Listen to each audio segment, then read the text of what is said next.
ये closing entry हो गई। क्लोजिंग एंट्री किसको बोलते हैं? जो ईयर एंड में मार्च में 31 मार्च को एंट्रियां होती है, जैसे डेप्रिसिएशन की एंट्री होती है, अपने को मूल्य ह्रास की, प्रोविजन एंट्रियां होती है, जो खर्चे होते हैं वो अगले साल में ले जाने के लिए, उसके बाद में कोई भी बैलेंस को ट्रांसफर करने की एंट्री होती है, वो क्लोजिंग एंट्री में आती है। अब क्लोजिंग एंट्री कैसे करेंगे? जैसे डेप्रिसिएशन की एंट्री कर लेते हैं अपन, तो यहाँ पे डेप्रिसिएशन का लेजर बना लिया मैंने, ये होता है अपना खर्चा, इसको एक्सेप्ट कर दिया। अब जैसे 5000 रुपए डेप्रिसिएशन लगाए, किस पे लगाए? कोई भी एसेट्स पे लगेगा डेप्रिसिएशन, जनरल वाउचर में करनी है, सॉरी यहाँ पे डेबिट जनरल वाउचर में आ गया F7 में डेप्रिसिएशन को डेबिट कर दिया। क्रेडिट किसको करेंगे? एसेट्स को करेंगे। एसेट्स का नाम जो भी होगा अपना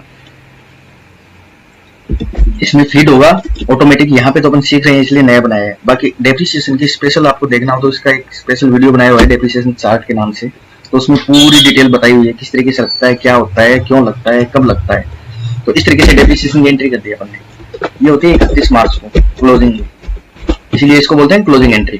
उसके बाद में प्रोविजन एंट्री होगी। जैसे मान लीजिए अपने सैलरी है, हर मंथ चुकाते हैं, लेकिन मार्च की जो सैलरी है वो क्या करेंगे? अप्रैल में चुकाते हैं, तो इसको प्रोविजन बना के लेके जाएंगे। तो यहाँ पे जैसे सैलरी का अकाउंट है, तो सैलरी तो कर दी हमने डेबिट, कितने रुपए? जैसे 15,000 रुपए।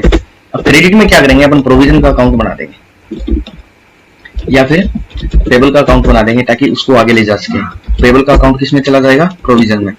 प्रोविजन में जाने के बाद में यहाँ पे देखिए salary account debit to payable. अगर यही सैलरी हमने पेड की होती तो ये पेमेंट में चली जाती। उसके बाद में आता है बैलेंस ट्रांसफर। बैलेंस ट्रांसफर का मतलब जैसे मान लीजिए ड्रॉइंग का अकाउंट है, ड्रॉइंग में कितने रुपए पड़े हैं? 7500 रुपए पड़े हैं। इसको अपने को क्या करना है? कैपिटल में ट्रांसफर करना है। तो यहाँ पे अगर कैपिटल का अकाउंट अपने पास होगा, लेकिन अभी नहीं है इसके अंदर, तो मैं बना देता हूँ एक बार। अब ड्रॉइंग में 7500 रुपए अपने को ड्रॉइंग से निकालकर कैपिटल में ट्रांसफर करने हैं, तो यहाँ पे क्या करेंगे? ड्रॉइंग के बैलेंस के नीचे क्या आ रहा है? डीआर आ रहा है। तो डीआर आ रहा है मतलब इसको खाली करने के लिए अपने को उल्टा करना पड़ेगा। उल्टे का मतलब हो गया कि इसको सीआर करना पड़ेगा। तो डीआर किसको कर देंगे? Capital account. 7500 रुपए से डीआर कर दिया और ड्रॉइंग को सीआर कर दिया। यहाँ पे देखिए ड्रॉइंग का बैलेंस 0 हो गया, मतलब खाते को खाली कर दिया हमने। तो इस तरीके से कोई भी बैलेंस को ट्रांसफर करने की एंट्री हो तो भी अपन जनरल वाउचर में करेंगे। तो ये हो गई क्लोजिंग एंट्री।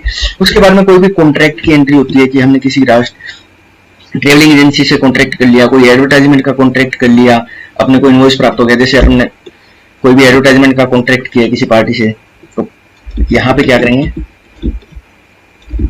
एलसी से एडवर्टाइजमेंट का लेजर बना दिया मैंने, इनडायरेक्ट एक्सपेंसेस में डाल दिया 50,000 रुपए। हमने पेमेंट नहीं किया है, अगर पेमेंट करते तो पेमेंट में कर देते। अभी क्या किया है? उसका इनवॉइस अपन क्या कर रहे हैं? जमा कर रहे हैं, मतलब पेमेंट नहीं किया। एडवर्टाइजमेंट अपना लग गया, खर्चा हमने कर दिया। कौन सी पार्टी से? जैसे राज इन्फो से कर दिया। ये अपना क्या हो गया? क्रेडिटर हो गया। इसको मैंने क्या कर दिया? एक्सेप्ट कर दिया। उसके बाद में ये क्या हो गया? एडवर्टाइजमेंट एक्सपेंसेस में अपना चला गया और पार्टी के 50,000 रुपए अपने क्या हो गए?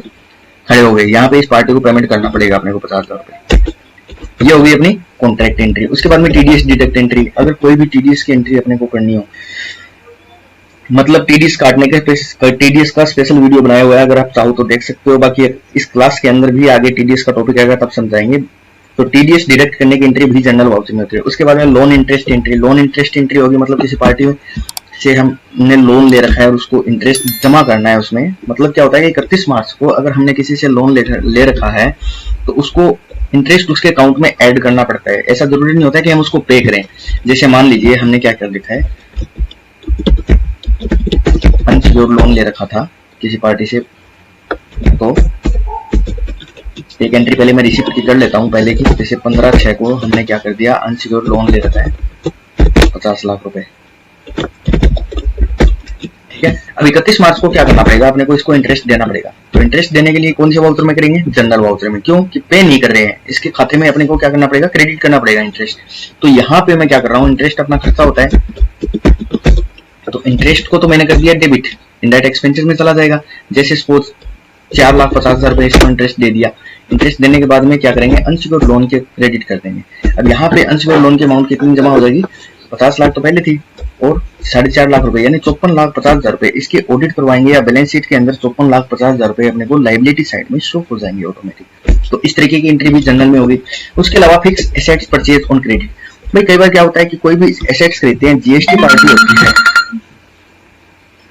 अगर सामने पार्टी जीएसटी की है तो हम क्या करते हैं कि परचेज में एंट्री करते हैं जीएसटी इनपुट लेने के लिए। कभी कभी क्या होता है कि जीएसटी अपनी यूआरडी परचेज कर रहे हैं कोई भी एसेट्स, तो सीधी ही एसेट्स परचेज कर रहे हैं किसी पार्टी से उधार, वो भी अगर कैश नहीं कर रहे हैं, उधार कर रहे हैं और जीएसटी का उसमें कोई इनपुट का रोल नहीं होता है, तो कौन से वाउचर में करेंगे? जनरल में करेंगे।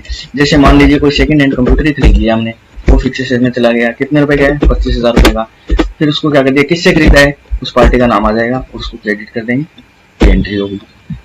इसी तरीके से ट्रांसपोर्ट फ्रेट एंट्री, मतलब कोई भी भाड़े की एंट्री जो हमने अभी तक पे नहीं किया है, तो भाड़े की एंट्री पे नहीं किया है उसको भी अपन किस वाउचर में करेंगे? जनरल वाउचर में।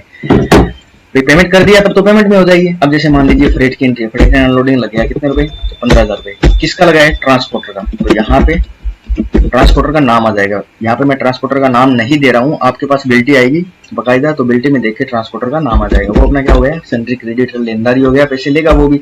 तो यहाँ पे इस एंट्री को मैंने क्रेडिट कर दिया, ये भी क्या हुई? जनरल वाउचर में। तो दोस्तों इस तरीके से जनरल वाउचर में बहुत सारी एंट्रियां कर सकते हैं, काफी सारी एडजस्टमेंट कर सकते हैं। कहने का मतलब है कि इसको नॉन कैश वाउचर, जिसमें कैश का कोई इफेक्ट नहीं होता है, उस एंट्री को हम जनरल वाउचर में कर सकते हैं। ओके फ्रेंड्स, वीडियो अगर पसंद आए तो लाइक और सब्सक्राइब जरूर कीजिएगा। Thank you.